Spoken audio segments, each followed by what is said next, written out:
Alrighty, little mic test. I don't know how loud this is going to be, and if I need to maybe settle down with this mic. I might turn the volume down slightly because it looks like it's hitting the limiter. Yeah, that's good. That's good right there.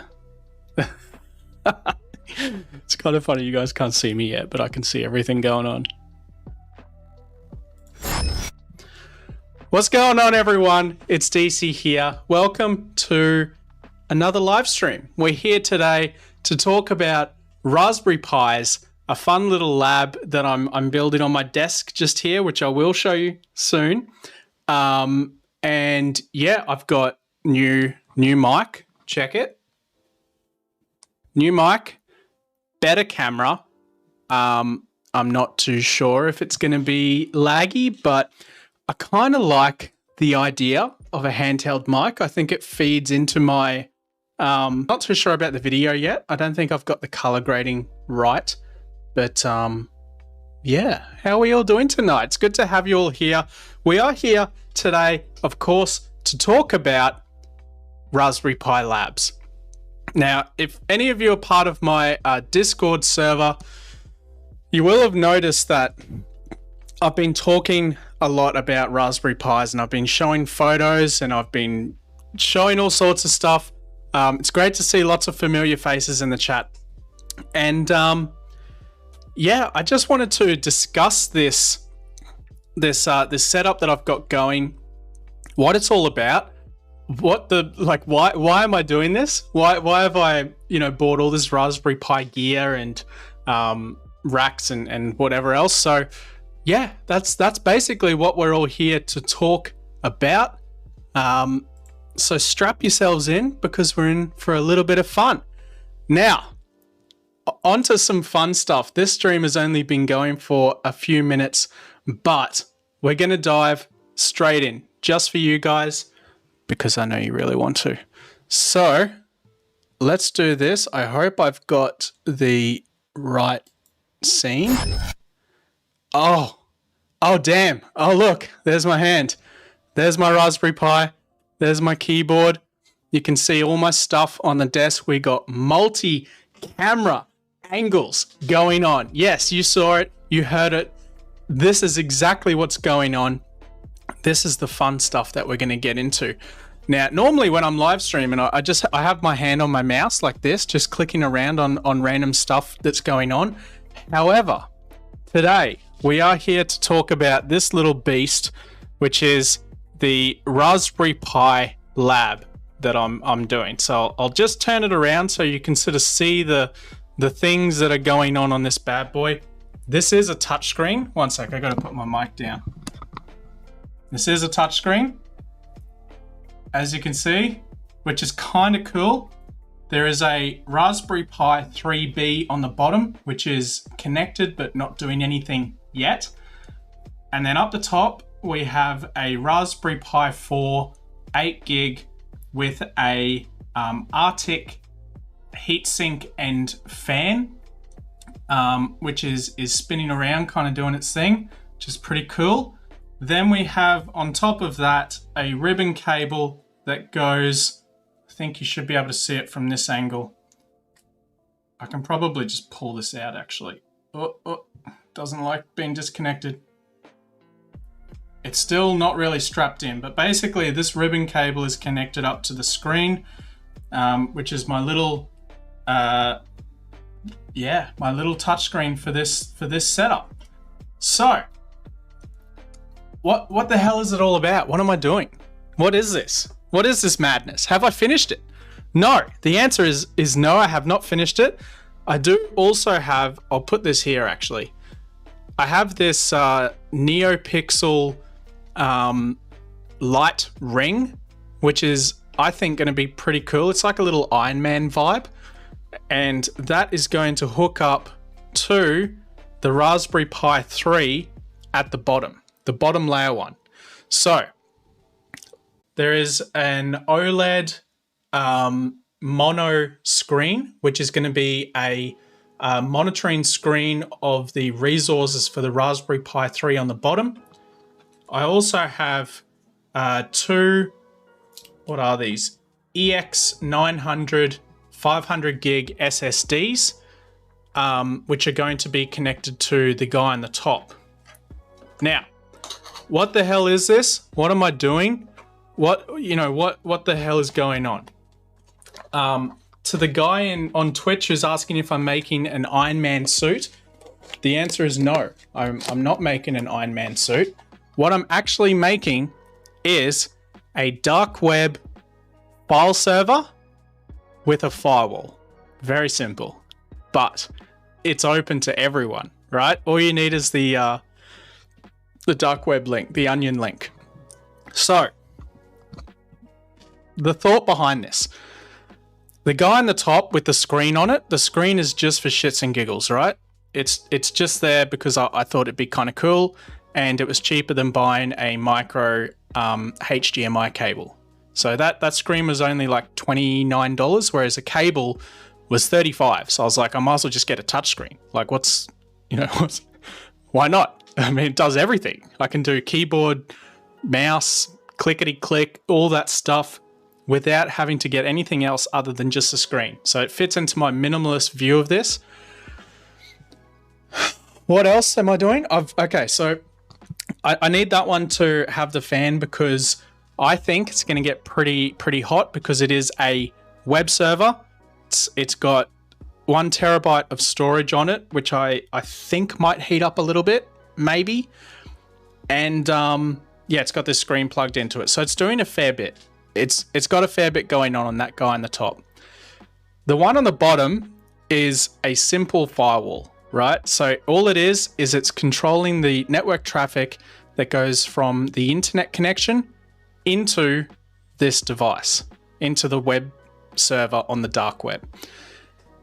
Now, what I'm going to do is create some holes in the network that I'm going to take this off the stand real quick so I can walk around a little bit.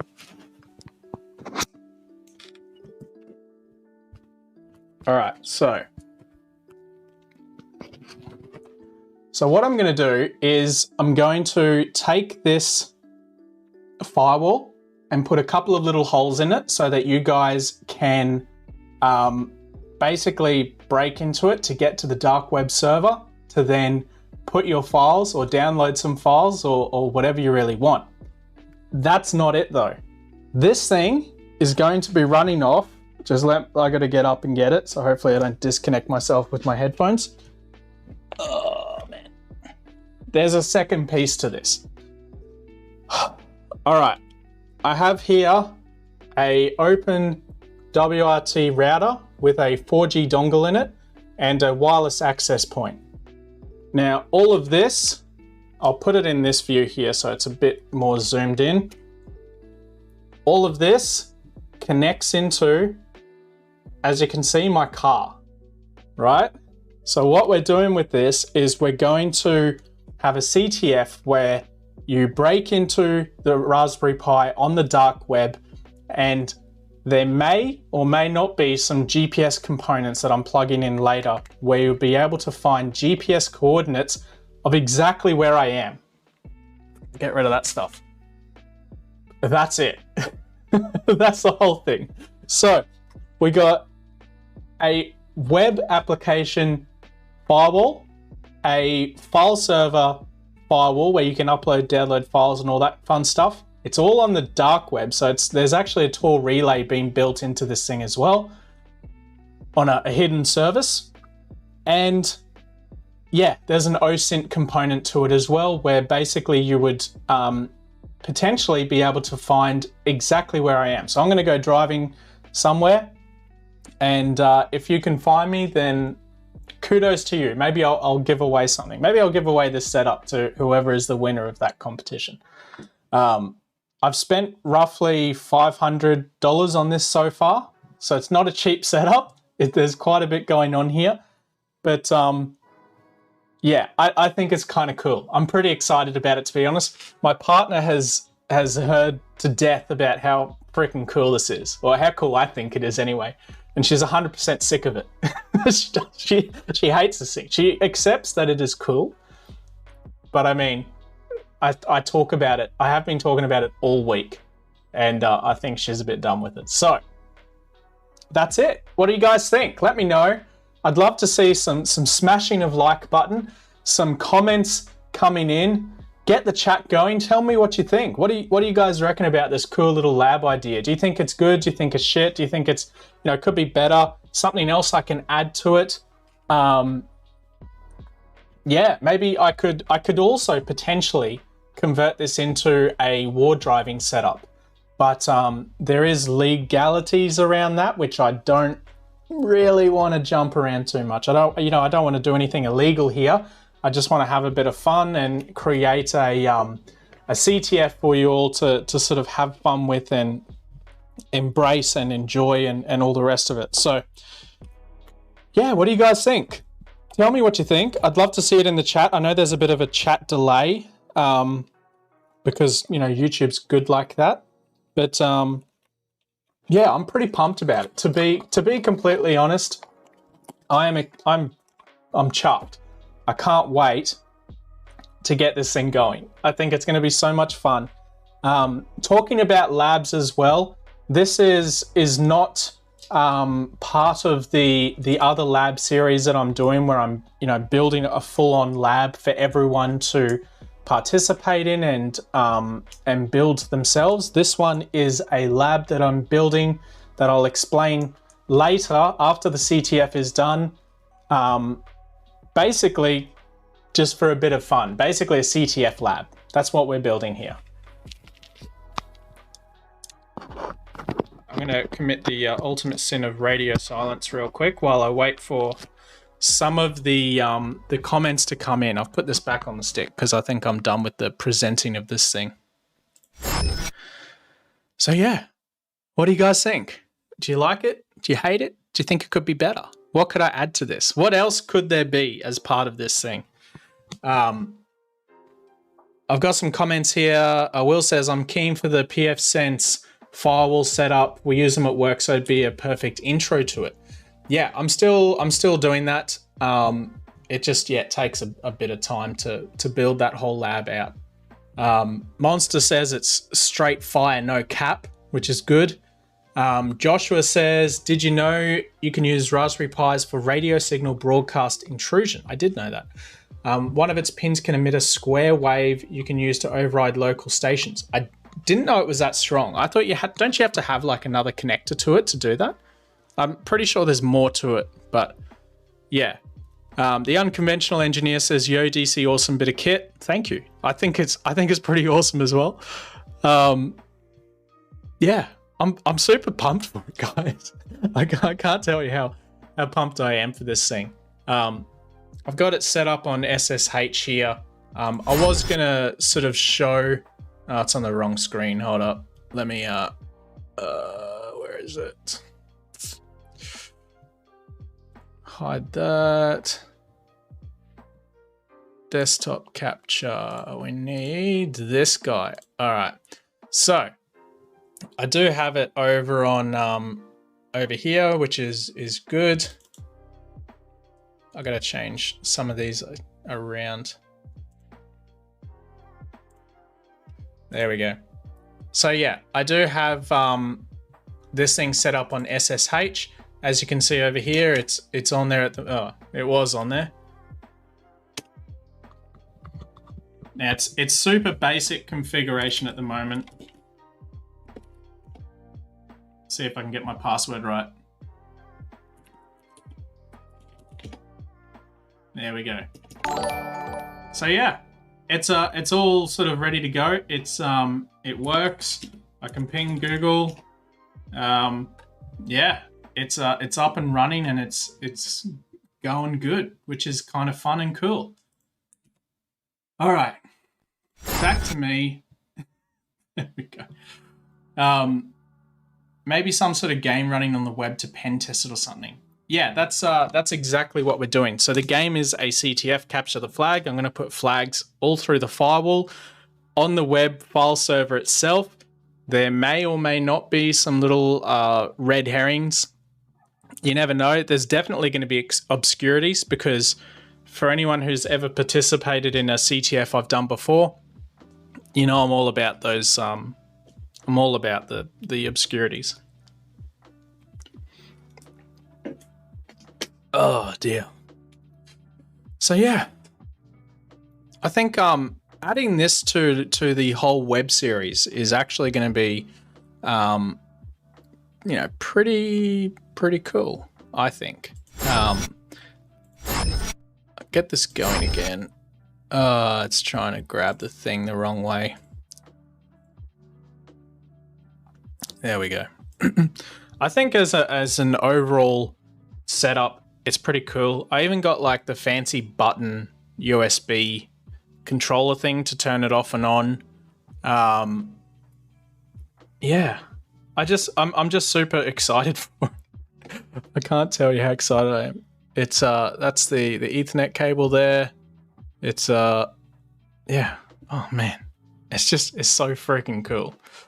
So I think as like a little mobile CTF, it's going to be pretty sick. And that screen is actually surprisingly, you know, quite stable in where it is. I mean, I could shake it out, but those ribbon cables are quite sturdy. And yeah, it's just going to be sick. It's going to be so much fun. Oh, young ZXC, thanks for following or whatever it is that you do on Twitch. Young ZXC, hello, is it DC here? Yes, it is, man. I know exactly who you are. I just realized who you are. You're not in the YouTube chat for once, which is interesting. Mito Atta says, you always continue to amaze and surprise your audience with bright ideas and making things easy for anyone to implement individually. I hope so. That's the goal of this channel, is to make these cybersecurity activities just kind of fun and easy to follow, because it's not really very difficult stuff, I don't think. I think it's just a case of having to learn what they are. And while this isn't exactly a cybersecurity setup, I mean, the CTF definitely is, because it's going to have, like I said, you have to get past the firewall, you have to get past then the web application that I'm putting on, and then there'll be some, you know, fun stuff to actually do in there. John's tapping out. Catch you later, man. Good to have you in here. Yeah. So yeah, that's basically all I had for this stream, to be honest. That's all I had planned. I guess we can do like Q&A now if you guys really want to ask some questions. But yeah, feel free to ask any questions in the chat, and I'll answer them as best as I can. In the meantime, I'm pretty much just going to be hanging out with this Raspberry Pi and having a bit of fun with it. If you want to learn more about this or get some behind the scenes information on this lab, there is some information that I'm posting in my Discord server, which is up here, discord.gg/DC CyberSec. If you want to jump in there, there's a section called Desktop Builds, where I am regularly posting videos, photos, information about this. Not just the stuff I put on Twitter, totally new stuff. Some interesting stuff, I would say. Will says, how's work going? You flat out at the moment. Absolutely, man. I've never been busier. I meant to have that PF Sense video out 2 weeks ago, and I just had to keep pushing it back. I've just had too much stuff going on it. I do have some time tomorrow though, so hopefully I can get it installed, and because I haven't installed it at all. I haven't installed it in my lab set at all yet. And I don't want to do it on a live stream, because I want to edit it right and get it done right.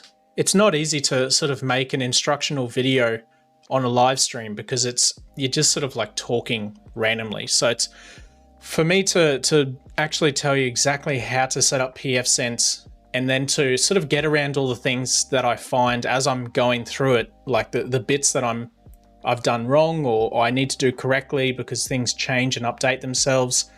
Yeah, I need to sort of do it as a recording, not as a live stream. So yeah. Legacy GS says, you are the froth to my beer, the drill bit to my drill, the lace to my shoe. Keep doing you, DC. God bless.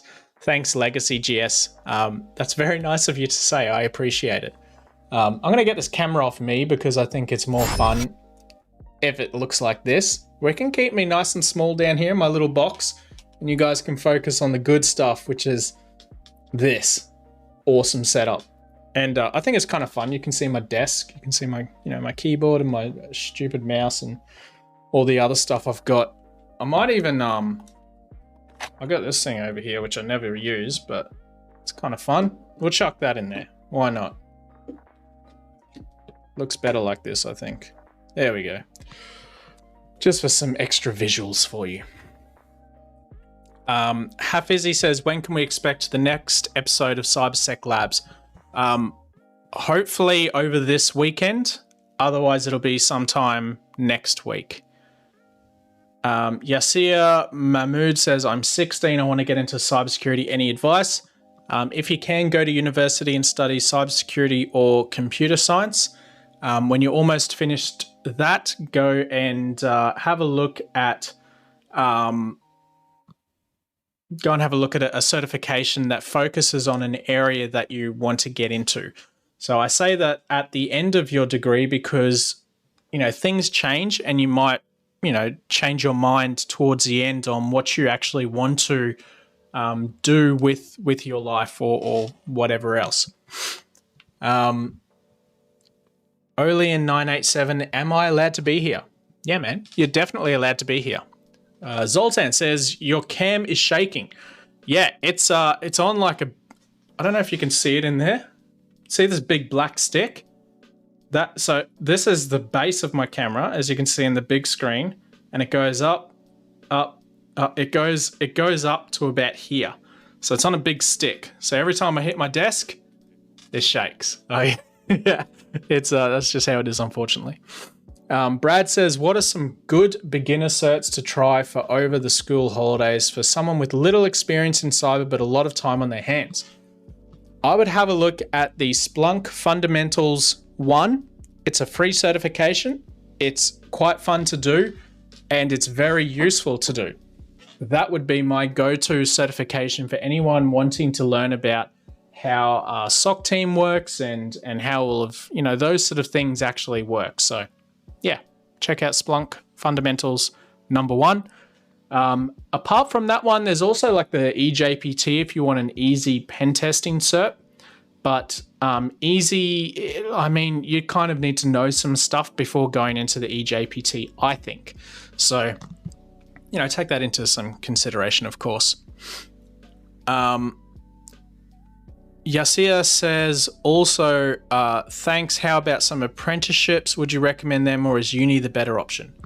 Uni is the better option. There's not really many cybersecurity apprenticeships out there, but if you can land one, that would be awesome as well.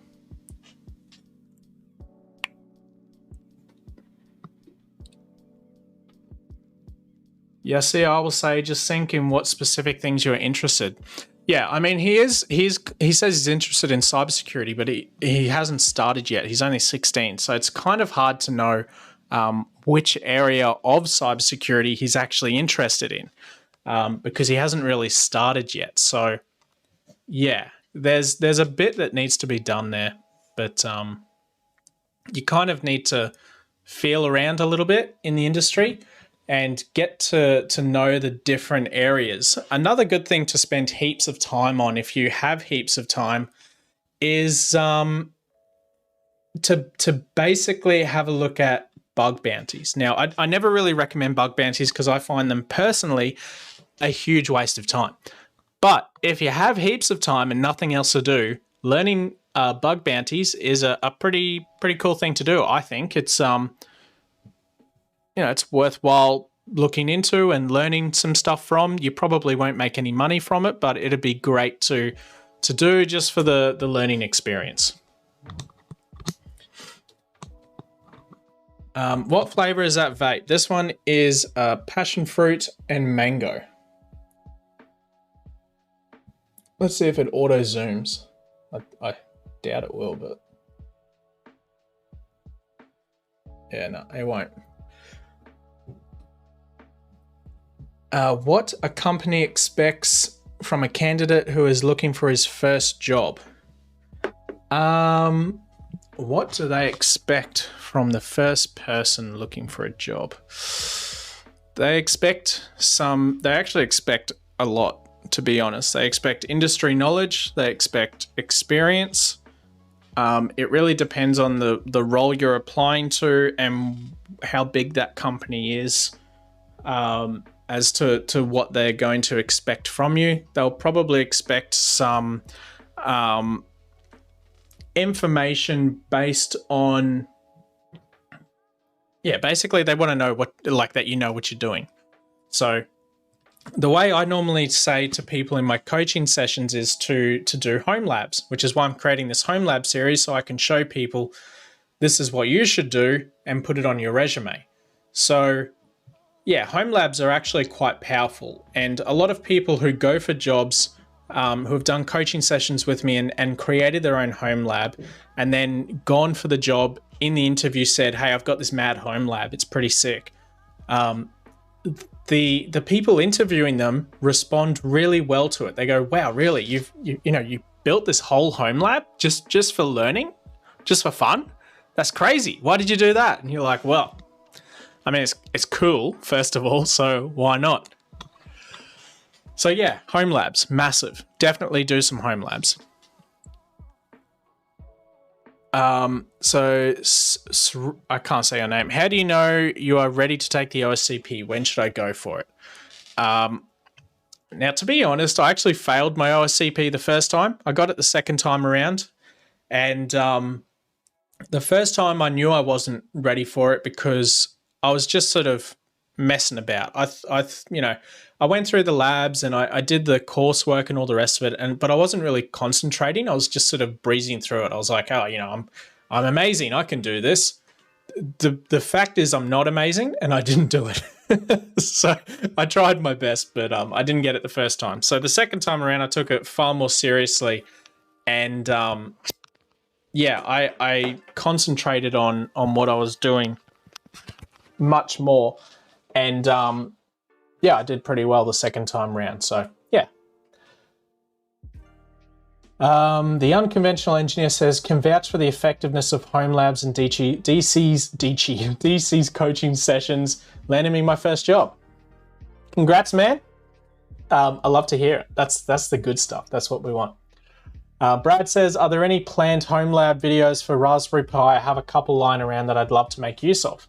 Yeah, once I've done the CTF for this little guy, I will go through a full build of what I'm doing and how you can do it yourself.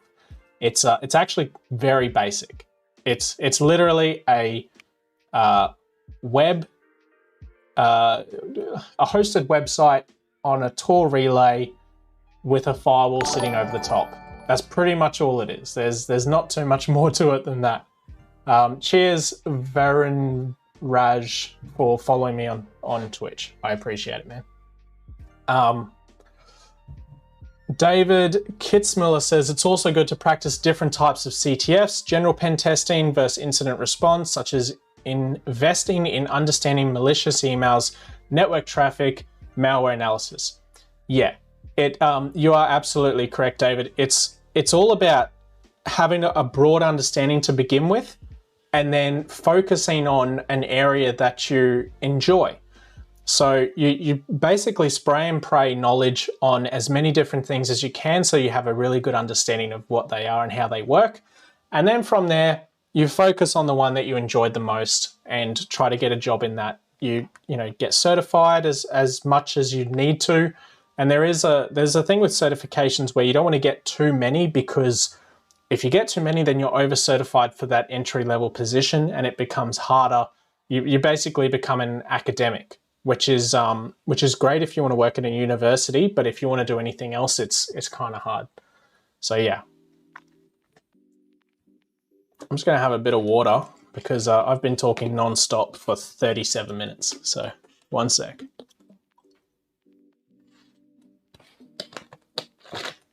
Oh, the nectar of life. Oh man. Apart from this stuff, just on the topic of my life, I've been trying to organize my wedding as much as I can over the last couple of weeks, because it's coming up in December, and there's a lot of things to plan, which I basically didn't really think about, to be completely honest. So there's a lot of stuff going on with that as well that's taking up a lot of my time. Work has gotten busy again. All my works have gotten busy. I've got essentially 2.5 jobs at the moment. So 2 basically full-time jobs, and then 1 that's sort of part-time but likely to become full-time very soon. So I'm pretty stretched already, to be completely honest, as far as, work and stuff goes, but it's all good. I'm getting to it. Yeah, it actually feels weird talking and being able to just like go around and around, because I can see my old mic over here. Here's my old mic. And I normally have to stay like really close to it. So it's really weird being able to like just chill out and go around. No one 8090 says, hey DC, let's have talk on degrees versus skill in IT field. All right. I will have a talk about skills versus degree. Let me get my screen up. I'll get my Discord out of the way because you don't care about that. And let's get, let's put Excel or something up here, right? So we can do a little comparison. All right, blank workbook. Right. Skills.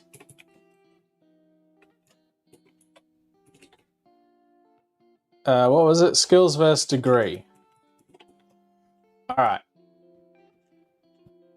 A little comparison. So, say you have, I'll make this bigger as well because that looks ridiculous. So, if we have skills, let's say the job at the end of the day is, let's move this actually. So, I'll do this properly.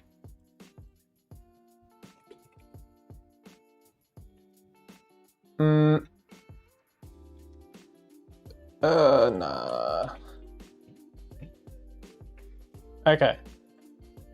That annoys me that it's not the same. All right. So the job is security analyst. Next one, pen tester. Next one, incident response. Even though these two are very, very similar. And what's another one? Someone give me another suggestion on another job. I'll move this over a bit because it's going to start getting too juicy. All right. Oh.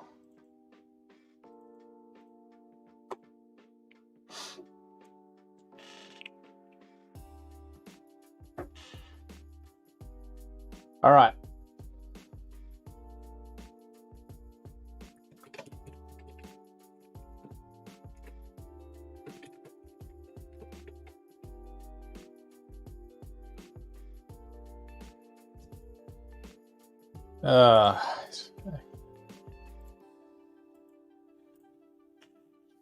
So this side here, all right, yeah, digital forensics.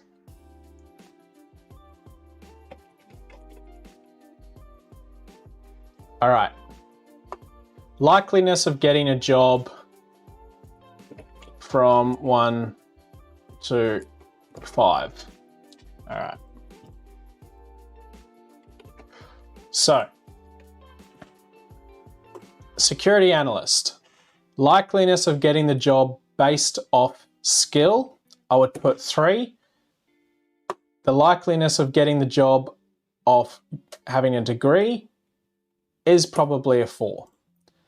pen tester, you need at least the skill level, I would say, is, let's make this 1 to 10 actually, because this is going to be too hard to gauge like this. So, all right, security analyst, you need 5 skill and 8 is, a degree is worth 8 points.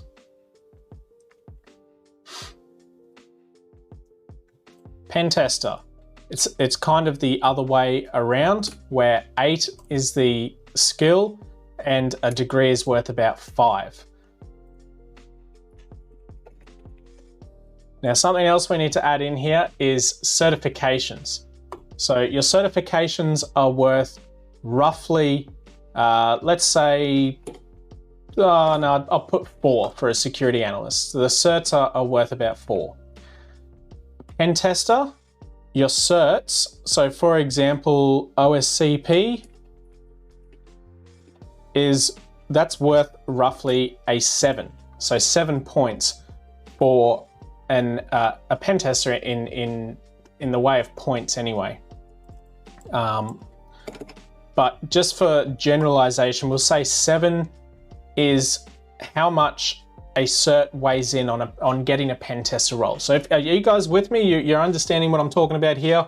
You get what I'm saying? I don't want to change my camera around, I'm too lazy. So yeah, you get it? You with me? Good. Okay, incident response. Now this one is a little bit higher. We'll start with certs first. 6 for incident response, 6 on degree, and this is probably a 5, right? Digital forensics. Your skills are worth more. Your degree honestly, it doesn't really matter what degree you're doing in digital forensics. Law tends to help out, but you know, a degree in cybersecurity or, you know, whatever it is always going to help, but it doesn't matter so much what that degree is the point I'm making on this one.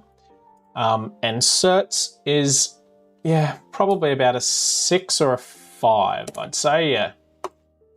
Bug bounty, 10 in the skills. If you want to understand bug bounties and get paid in bug bounties, skill is the most important thing. Degree, 1. It doesn't matter if you have a degree or not to get into bug bounties. Certs, to internal stranger, will this be saved on the channel? Absolutely. So certifications in bug bounty probably worth more than a degree, but still not much. I'd say 3.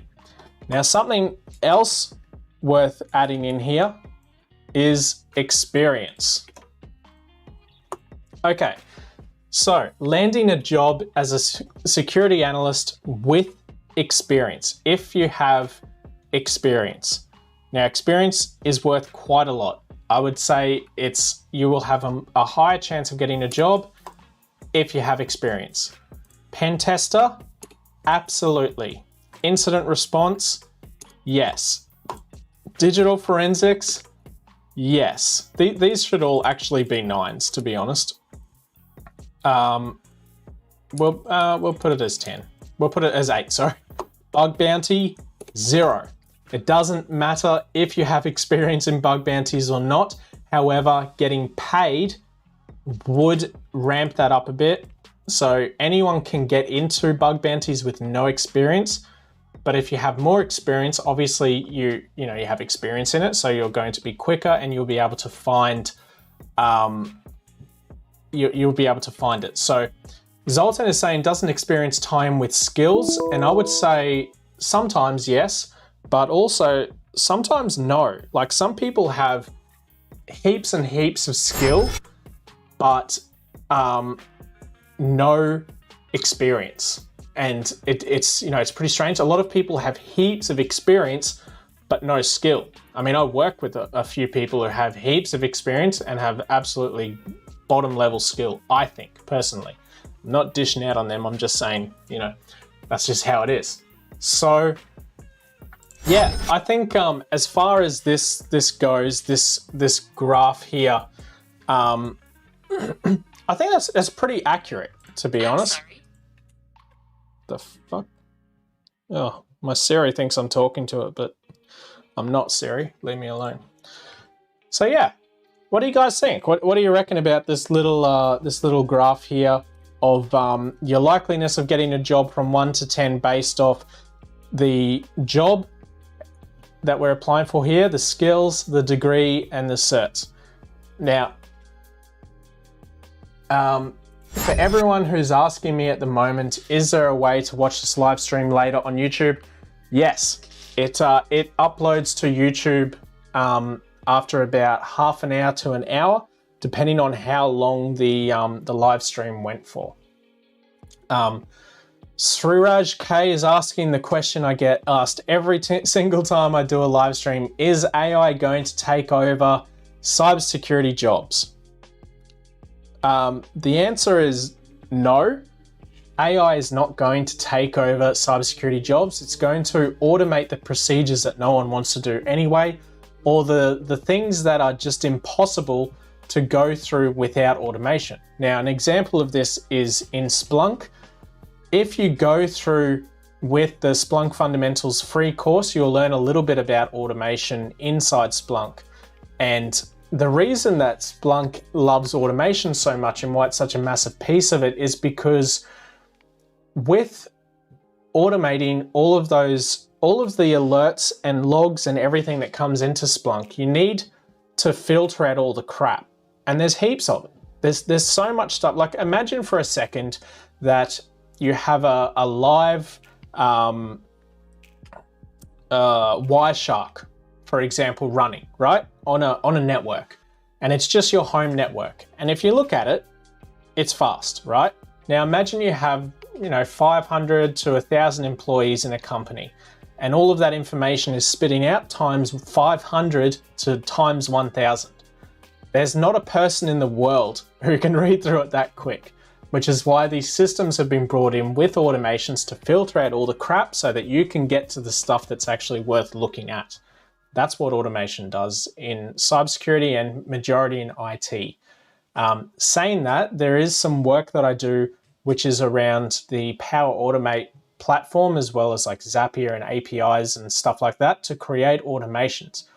Now, those automations are literally to replace people, but in most cases, it's against like HR departments where they're doing onboardings for new staff, a little bit of the basic IT work as well, like assigning licenses to users, creating their user account, assigning a password to that account, setting up their computer through Intune. So basically the admin person who gets a job will say, we have a new person starting, they fill out a form, that form outputs through to the automation, and the automation goes, right, this is the person, this is the department, the manager of that department is this. So we'll assign that person's manager as this person because that's the department they're in. We'll hit their phone number. Because they're in that department, we'll set up their profile for that department. So they'll have all of the software of that department and the appropriate licenses for that set. So that's basically how that works. And it's as long like a lot of the basic stuff in IT is becoming automated. I'll agree with you there, but to be honest, it's not taking that many jobs away from people. It's actually just making the jobs more interesting because there's still plenty of harder work to do. So if I was to say, for anyone who wants to get into cybersecurity or IT, get into automation. Automators aren't going to automate themselves. Also, as far as cybersecurity goes, I'd be getting into AppSec because I've seen a lot of jobs coming up and I don't know that many people who are actually in application security.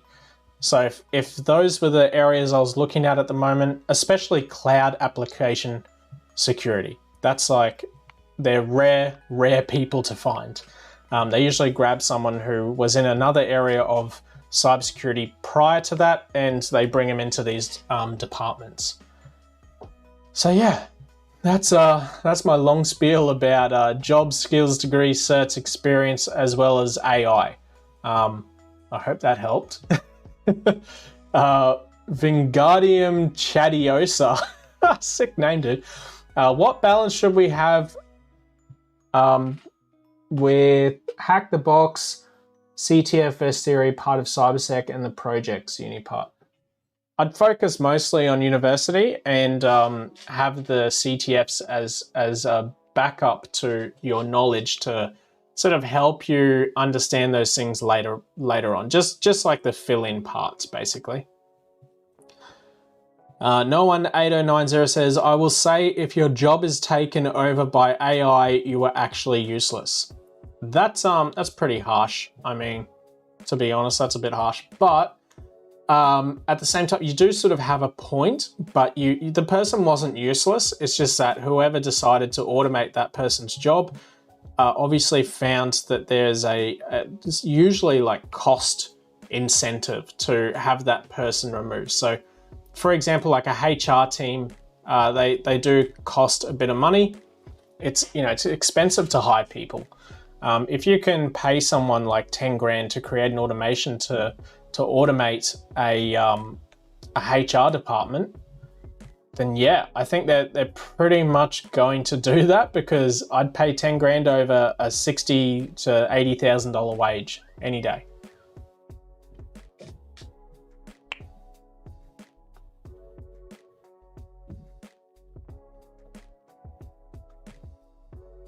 Preetham Nagesh says, what's the scope for engineering in cybersecurity? Is there a requirement or job role needing cybersecurity and development? Yeah, there's Sec DevOps. If you want to get into that, it does include usually a fair bit of automation. There's a lot going on with Sec DevOps, to be honest. There's development of systems as well as the security around the development of those systems, if that makes sense. So usually those sort of systems are security systems that are being developed. So it's a secure system to start off with, and then there's the automation that's built into it, as well as the security surrounding that. So yeah, there's a fair bit involved with that, but yeah, this mic is so heavy, it like brings my shirt down. It's kind of interesting. Speaking of shirts, if anyone wants a shirt, 50K Club merch, hit up the merch shelf thingy down the bottom, grab a shirt. I think they're going up in price according to Teespring. I don't get control over it. They just change it. So yeah, if you guys want a shirt, grab a shirt. There's stickers as well. Get kitted out. Get some DC CyberSec Mad merch. For anyone who's just joined this chat and has been watching and enjoying this, by the way, please do hit that like button. I need all the help I can get on my channel at the moment. So yeah, smash like, hit it, hit it. I want smashing likes. That's what I'm looking for. Like big hits, like. All right, what's next? Who's got another question for me? Hit me. I'm ready for the question. Give it to me.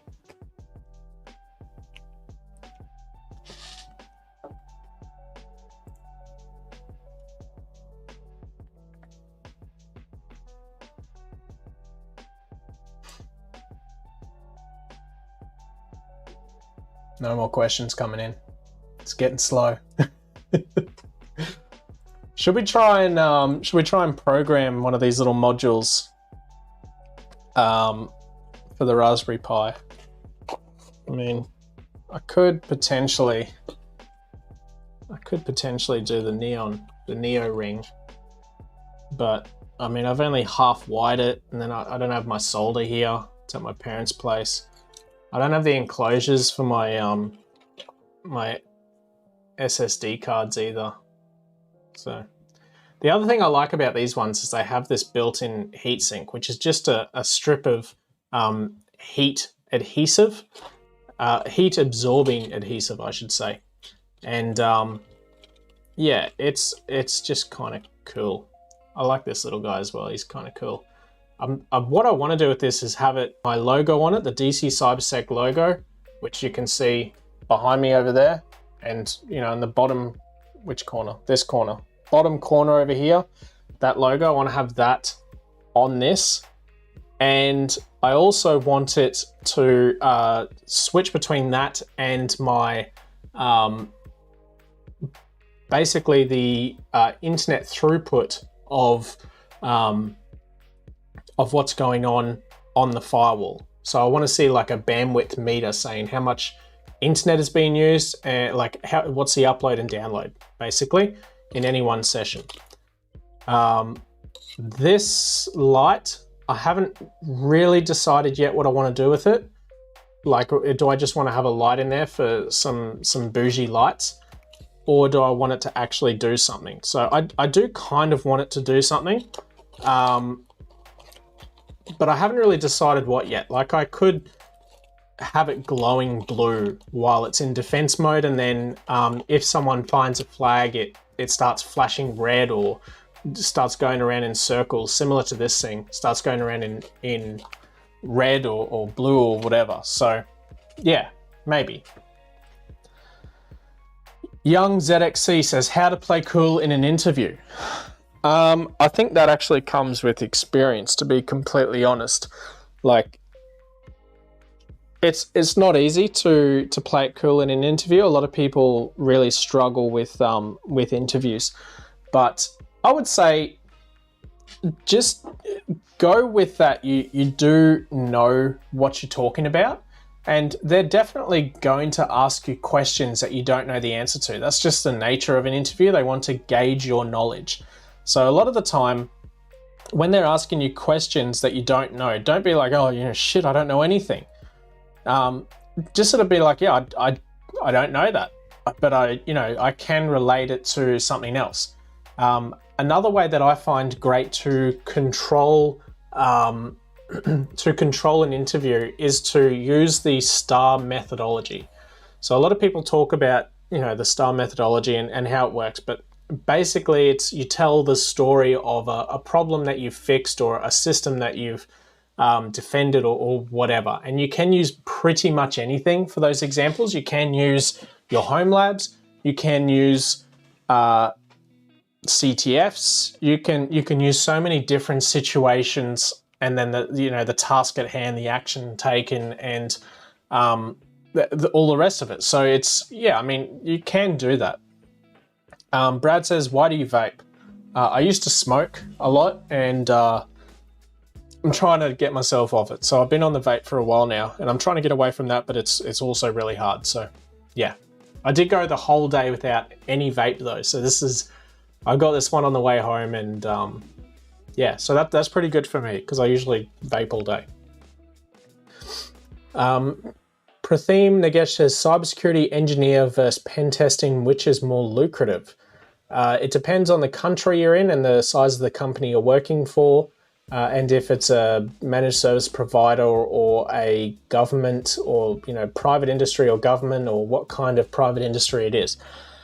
In most cases, I would say pen testers earn more than a cybersecurity engineer though, in most cases. Andrew Seller says, is this the newest Raspberry Pi? Yes. The one on the top is the Raspberry Pi 4B Plus with 8 gig of RAM. And the one underneath it is a Raspberry Pi 3B Plus with 4 gig of RAM.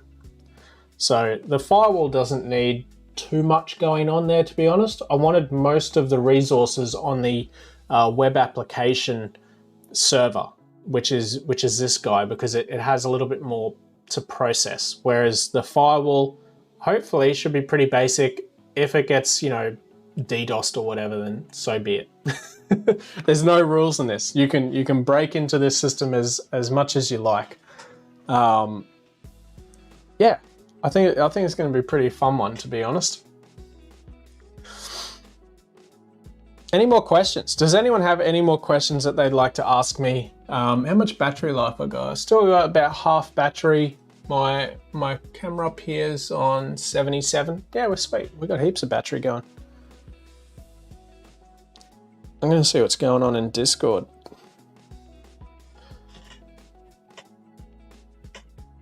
Eraser says finger cam on DC's stream. Yeah, I got my finger cam going on here. What you going to do about it? This light is like almost putting me off, actually, this B-sides light. So I'm gonna switch this guy off because that's a pain in the ass and making me go blind. Nika, thanks for following, mate. Appreciate it. Yeah, I think it's we're having a good time here. Who's this security raid dude? Oh, great. Am I being raided? Is this a thing? Is this what actually happens? Yeah, right. Cool. I'll just let it happen.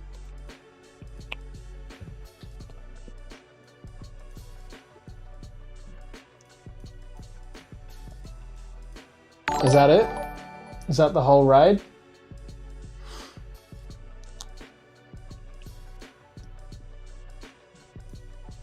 Hey, Security Live. Welcome to the chat. There's a few people in here. This is kind of fun. 4 people. Right. I'm doing good, man. Mojo Jojo. Is that like the Johnny Bravo Mojo Jojo? That guy was mad. Bug Rito, you just started Twitch. No, I've had Twitch for ages, dude. I just honestly, I don't really use it that much. I'm mostly on YouTube.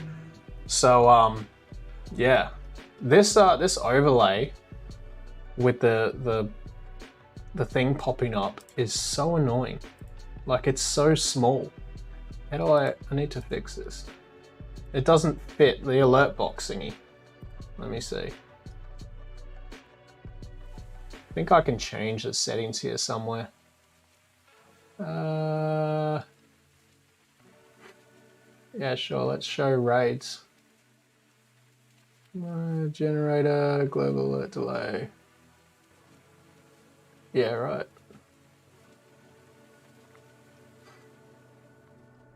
Cool. I think that's good. I have no idea how to change the text, but yeah, cool. Okay.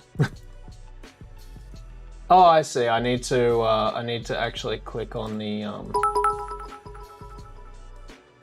there we go. If you need a hand with stream dev, I got you more than an embed view bots for you. Yeah, maybe, man. I mean, you can flick me a message if you like. Yeah, up to you. Oh, here we go. This is where I change font size. Change that down to like 30 or something. That'll do. Cool. Sweet. How's my business going? Mr. Bug Rito says in Twitch, how's my business going? My business is going good, man. Seen you in a few interviews. Yeah, I've done a few like YouTube interviews with people and talked with various people. Yeah, it's going good. Vingardium Chatiosa says, I'm currently writing a paper on my minor project. How helpful can it be on my resume?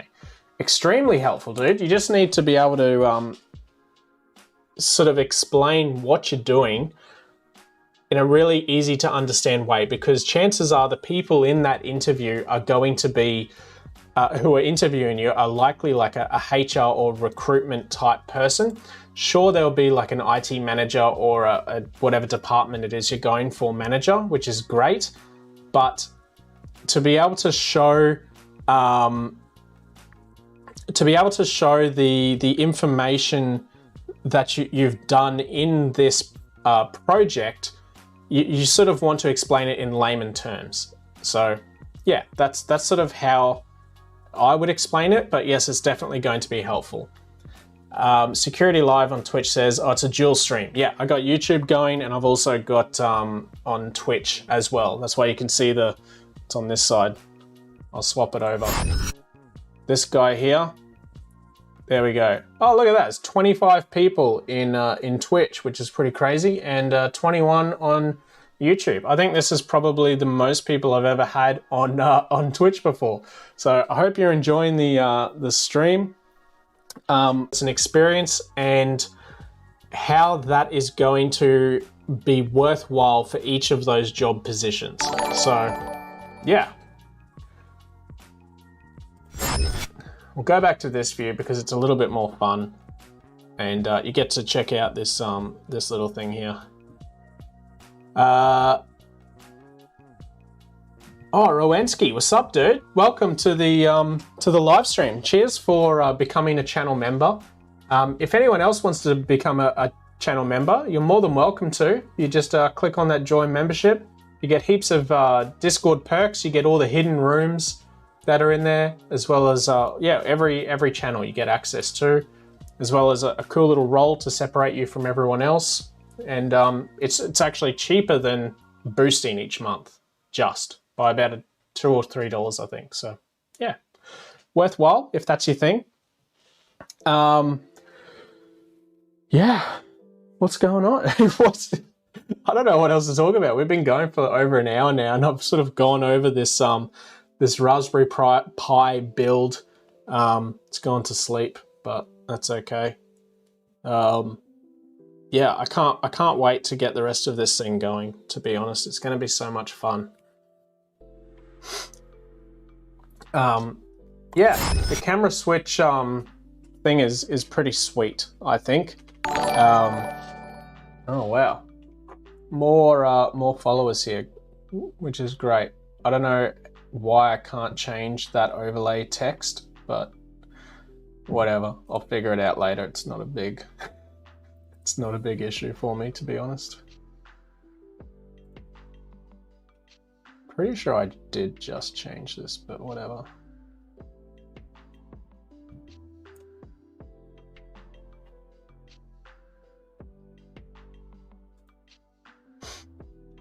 Yeah, cool.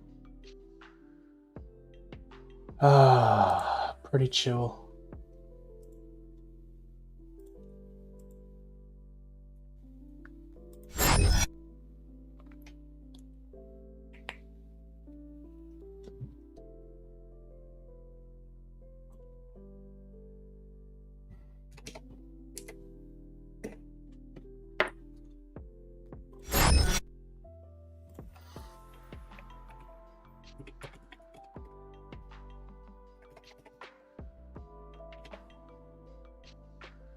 Yeah, so there's the LCD show thing on here is, I don't know if you could see it, might be a bit too far down the screen. There we go. LCD show is for the this screen on the front. I've actually flipped it, so the it was displaying upside down before, which was kind of annoying. But yeah, now it's actually displaying the right way around, which is good. All the other stuff is just, you know, basic stuff, which is kind of cool. Kind of over this, I think this one is a bit more fun.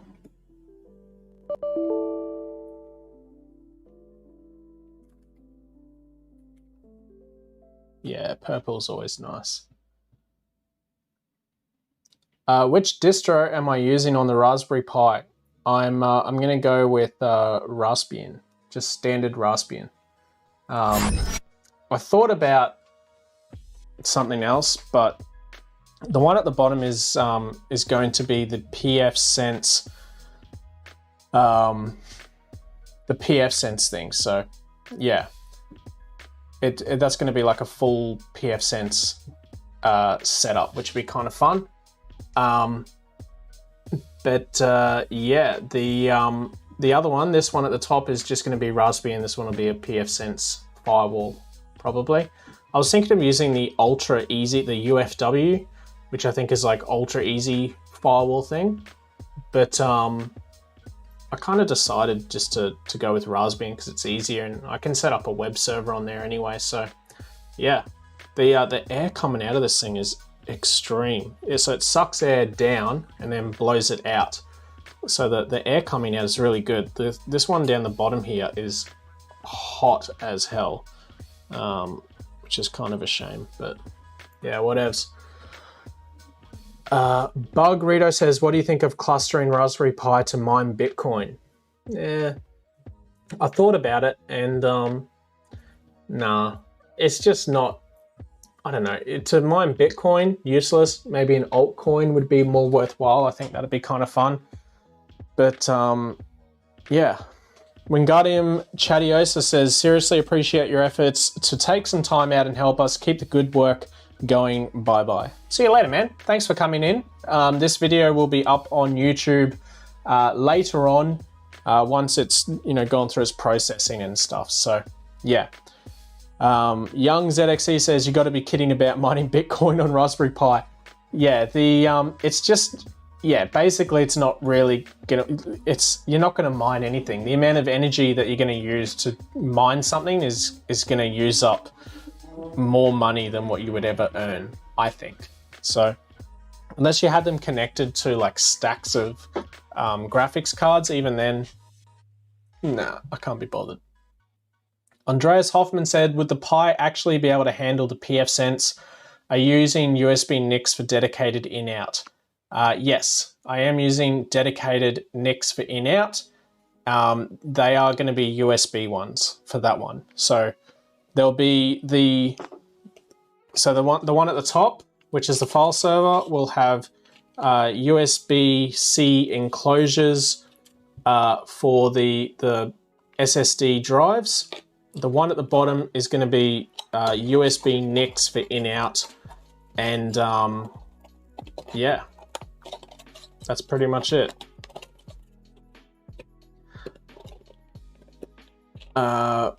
This guy says, if Rasp can mine Bitcoin, then I'm also James Bond III.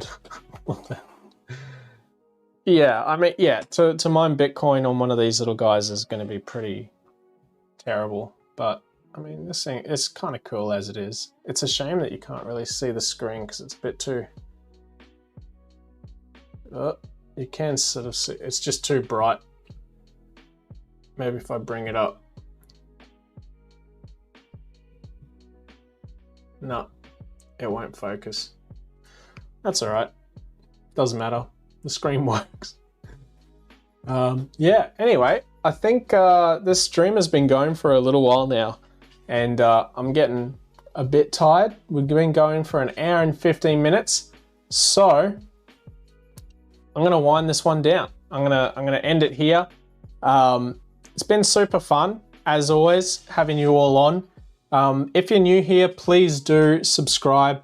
If you're new as well and you haven't clicked on the like button, please do smash it. I want some like power snaps, like I like it so much, bam.